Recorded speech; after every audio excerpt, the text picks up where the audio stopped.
Um levantamento exclusivo feito com dados do IBGE mostra que a média de filhos que as mulheres têm está em queda. Já caiu de 6 para 2 nas últimas décadas e deve diminuir ainda mais. Além disso, as mulheres estão tendo filhos mais tarde. Tudo isso provoca uma transição demográfica no nosso país, tem impacto na economia e esse é o assunto do nosso bate-papo de hoje. Vou chegar pertinho aqui, já que estamos falando de mulheres, o local de fala é de vocês. Pri, detalha pra gente, então, esse cruzamento de dados aí importante. Depois eu vou até trazer o ingrediente do Papa aqui, falando da questão das famílias preferindo os animais de estimação a filhos. Ele fez um pedido, né, pro pessoal ter mais filho. Bom, vamos falar então aí desse estudo do IBGE, tem tudo a ver aí com o que o Papa falou também, Dani.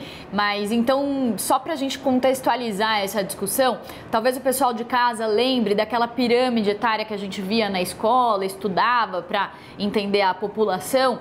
Então, o que a gente tem de cenário hoje é que essa pirâmide etária ela é mais gordinha no meio, então isso significa que tem mais pessoas na fase da idade ativa, mais pessoas que estão na força de trabalho. Mas a perspectiva é que essa pirâmide mude e que ela fique mais gordinha em cima, com mais pessoas aposentadas e menos pessoas trabalhando. E com isso, a economia ela vai ter menos gente em idade ativa produzindo do que gente aposentada. Isso está acontecendo por uma série de fatores aí que estão afetando a nossa população. Essa discussão também, vale lembrar, foi muito forte na época da reforma da Previdência e o IBGE então levantou pra gente um recorte interessante que mostra por que a gente está vendo essa mudança acontecendo na população brasileira. Eu vou trazer então uma primeira tela que mostra a faixa etária das mães no Brasil. A coluna em azul é o ano de 2000, a vermelha 2010 e a verde 2020. Então lá em 2000, 21% das mulheres tinham filho antes dos 20 anos e 54% antes dos 29. Agora, 13% tem filhos antes dos 20 e 48% antes dos 29. E aumentou para 34% o percentual de mulheres que têm filhos depois dos 30. E aí, se a gente somar algumas colunas, de 2000 para 2020, o que a gente tem é que a proporção de mulheres que tinham filhos antes dos 30 caiu de 76% para 62% e a proporção de mulheres que têm filhos depois dos 30 subiu de 24% para 38%. Tem também uma segunda tela que mostra a taxa de fecundidade, que é o número médio de filhos por mulher. Essa curva que vocês estão vendo aí mostra que nos anos 40 e 50 as mulheres tinham mais de 6 filhos cada uma, passaram a ter 2 filhos em 2010 e esse número deve cair ainda mais aqui para frente. Projeção do IBGE que caia para 1,76 em 2020. O censo de 2022 deve confirmar essas projeções. E aí tem uma discussão econômica que envolve todo esse cenário de mudança na pirâmide demográfica, que é o fato de que um estudo também da Fundação Getúlio Vargas mostra que esse bônus demográfico, o fato da gente ter pessoas aí na idade ativa para trabalhar e a pirâmide ser mais gordinha ali no meio, ajuda a economia porque você tem mais pessoas produzindo em idade produtiva. Então a renda per capita do brasileiro avançou 0,9% entre 81 e 2019 como efeito desse bônus demográfico. Mas a gente conversou hoje com o presidente do IBGE, o Eduardo Rios Neto, e ele ponderou que esse bônus demográfico, e outros economistas têm falado isso, não tem sido aproveitado da melhor forma. Então essa população toda que está disponível para o trabalho, ela não está toda no mercado de trabalho, porque a gente está com o mercado de trabalho precário, então a gente está deixando de aproveitar esse bônus demográfico que termina em 2038, a gente poderia estar aproveitando de melhor forma. Muito legal esse estudo porque é o reflexo da nossa sociedade atual, né? Então, a gente fala também mais sobre a participação da mulher no mercado de trabalho, sobre tudo isso que a gente vai linkando os assuntos e vendo que isso interfere também na mulher, não só mais cuidando do lar, né, Thaís Herédia? Tem um impacto econômico, você aí, ó, mãe de 2 meninos, e é engraçado como a gente fala aqui, olha, ali na década de 70... Até antes da década de 70 eram 6 filhos. Fazendo as contas aqui, minha avó tem 9 irmãos, eram 10. Minha mãe já teve 3 filhos. E agora eu pretendo ter 4. Vai Bora, Thaís. Dani? Se eu pudesse, eu teria tido mais de 2, mas infelizmente eu não pude, tive gestações de risco, então, mas isso é outro caso. Mas eu me encaixo muito nessa leitura que a Priscila trouxe, porque eu fui mãe a primeira vez aos 35 anos, diferentemente das minhas irmãs, que foram mães aos 20 e poucos, e enfim, já são avós hoje, né? O meu filho mais novo está com 12 anos e vai fazer 13 agora, ou seja, eu já faço parte dessa estatística, dessa mudança demográfica que aconteceu nessas últimas 2 décadas, carreira, trabalho e esse adiamento, que é a escolha que as mulheres têm feito por começar mais tarde. Mas eu quero trazer aqui um outro fenômeno que talvez seja o principal desafio de médio e longo prazo do Brasil, Daniel e Priscila, que se chama a produtividade, porque a economia brasileira cresceu nesses últimos 30, 40 anos, nesse período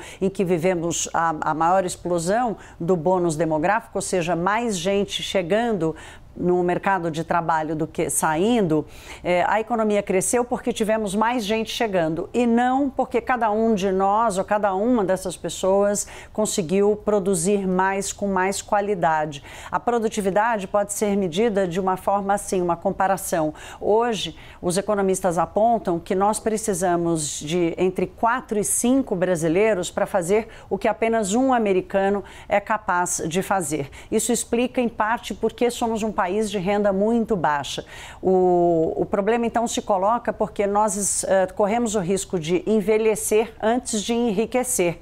Os países que já viveram seu bônus demográfico lá para trás conseguiram enriquecer durante esse período e vão viver a parte do ônus demográfico, ou seja, vão ter que lidar com uma taxa de idosos ainda maior, mas já tendo feito uma renda, já tendo enriquecido, se preparado do ponto de vista da infraestrutura e tudo mais. Então, o grande desafio do Brasil hoje é fazer com que a economia cresça a partir da produtividade, da maior capacidade de cada um de nós trabalhadores. E isso não é resultado de uma política pública única e de curto prazo. Começa pela educação, que leva até mais de 1, 2 gerações para realmente espalhar toda o seu benefício pela economia, Daniel. Então, o desafio pela frente para o Brasil não é só apenas de distribuição de renda, mas é de como gerar mais renda a partir dessa disponibilidade de mão de obra que hoje, no retrato de hoje, não está completamente preparada para ter um trabalho de boa qualidade com uma renda maior. Foi bom você tocar nesse assunto educação, Pri, até Thaís também, se quiser comentar, porque se a gente vai analisar, e aí não sei, Pri, se você tem essa informação, mulheres que são de classes sociais mais altas, geralmente elas têm menos filho e mais tarde. As mulheres de classes mais baixas têm mais filho e mais cedo. A educação entra aí? Pois é, Dani, foi até isso que o presidente do IBGE comentou hoje de manhã. Ele estava falando que as pessoas com mais escolaridade, que têm ensino superior, são as que têm a menor taxa de fecundidade, porque justamente estão postergando, estão entrando no mercado de trabalho, trabalham mais e acabam postergando a gestação, né? E aí, só para complementar uma informação que eu dei, só para deixar claro, entre 81 e 2019, a renda per capita do brasileiro subiu 0,9% ao ano, tá? Em média, isso segundo aquele estudo do IBRE da FGV. Mas aí o que os economistas estão dizendo? Que uma boa parte do desperdício do bônus demográfico tem relação com o desemprego. Então, que pouco adianta a gente ter, que é o que a Thaís estava falando, pouco adianta a gente ter pessoas em idade ativa se elas não estão no mercado de trabalho, que a gente está vendo é um país aí com 13 milhões de desempregados. Então, o que o presidente do IBGE falou hoje de manhã para a gente amarrar assim, toda essa história? Ele falou que se a gente tiver esse investimento justamente em educação, o que a gente pode ter é um melhor aproveitamento dessa população em idade ativa, com isso impulsionar a economia e até mesmo se preparar e se planejar para esse período de ônus demográfico que a Thaís muito bem falou, né? Que outros países avançados já estão passando e que o Brasil também vai passar. Agora, se a gente continuar nessa mesma trajetória de perda de produtividade, a gente vai ter uma combinação aí de 2 fatores muito negativos, né? Menos pessoas em idade ativa com menos produtividade. Excelente. Posso fazer um complemento aqui? Bora, rápido, antes que a Tati me mate aqui. Daniel, não, rapidamente, porque sim, as mulheres com a maior renda, elas têm acesso, inclusive, a um atendimento de saúde, ao controle da natalidade, né, com controle contraceptivo, diferentemente das mulheres de baixa renda, o que coloca, inclusive, o que as coloca numa situação de risco. E isso também é um desafio, porque a produtividade precisa acolher essas crianças de menor renda, porque são elas que vão responder pelo futuro. Então, não adianta esperar 2 gerações para achar que a educação vai resolver lá. É preciso um grande esforço nacional, setor público e privado, uma política pública misturada com um ativismo do setor privado para resgatar essas pessoas e injetar a produtividade no Brasil enquanto é tempo. Aí, valeu, pessoal. Isso que é importante, ter mulheres falando sobre mulheres, né? É isso aí. Obrigado, meninas, pela análise e por esse estudo tão importante que a gente acompanha aqui no Live. Vale uma discussão até depois a gente falar de gravidez depois dos 30, né? Muitas mulheres têm curiosidade sobre isso. Fica aí a dica para o nosso próximo bate-papo com médicos também. Valeu, até já.